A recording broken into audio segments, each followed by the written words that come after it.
Plusieurs signes l'avaient attesté quelques mois plus tôt. À présent, le président Alpha Condé s'engage officiellement dans son projet de doter la Guinée d'une nouvelle constitution. Le pas est franchi le jeudi 19 décembre 2019 dans son adresse à la nation. Vu les recommandations formulées par le chef du gouvernement, j'ai instruit le ministre de la Justice, garde des Sceaux, en charge des relations avec les institutions républicaines, de prendre les dispositions pour élaborer un projet de constitution dans le sens des recommandations faites par l'ensemble des acteurs ayant pris part aux consultations. Par ce mécanisme, j'ai engagé le processus d'élaboration d'une nouvelle constitution en tirant les leçons de notre passé politique et institutionnel et en permettant à notre nation de faire face aux défis des temps présents et futurs. Après examen du projet de constitution par la Cour constitutionnelle et réception de l'avis conforme de celle-ci, j'ai décidé de rendre public le contenu du texte. Ce projet fera l'objet d'une large vulgarisation avant son adoption par le peuple souverain. À peine clarifiée, la position du chef de l'État fait rage dans la cité. On était dans les objectifs pour les élections législatives. Il laisse le cas de ces élections-là, il nous parle d'une nouvelle constitution.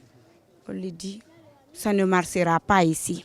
En tant que Guinéen, le peuple de Guinée lui répondra vite que possible. Si la nouvelle constitution, les jeunes vont en bénéficier, les femmes et les enfants, je crois que moi je suis partant. Je crois qu'il est normal d'aller au référendum, hein. Je crois que oui, ça ne me cause pas trop de problèmes, quoi. Un peu plus tôt, Alpha Condé venait de présider la convention nationale de son parti. Contre toute attente, il s'est livré à un réquisitoire contre l'opposition avant d'annoncer officiellement l'annulation des candidatures opportunistes opérées récemment au RPG Arc-en-Ciel au compte des élections législatives. Un scrutin pour lequel la Commission électorale nationale indépendante a également dévoilé les cautions à payer pour les candidatures. Cette année, tout candidat en lice pour l'uninominal devra payer 50 millions de francs guinéens.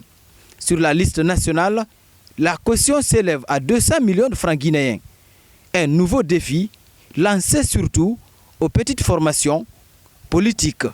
C'est vraiment regrettable de constater que la CENI n'a pas tenu compte de la conjoncture dans notre pays, n'a pas tenu compte de tout ce que nous traversons, de tout ce que les Guinéens traversent, qu'on n'a pas été associés. Et c'est par surprise que nous avons retrouvé ces correspondances, même sur la toile, qui fixent la caution pour les deux scrutins.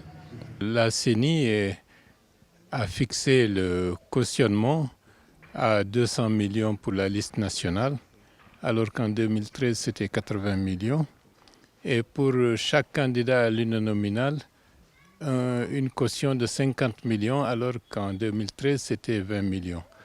Ça prouve que dans une certaine mesure, il y a une volonté de restreindre la participation aux élections à certaines formations qui ne bénéficient pas des subventions publiques que certains partis politiques ont à l'heure actuelle. Le Front national pour la défense de la Constitution, particulièrement choqué avec l'engagement du président de la République en faveur d'une nouvelle Constitution, le processus électoral prend déjà un nouveau coup de sabot. Pour certains acteurs de l'opposition, plus question d'aller aux élections législatives.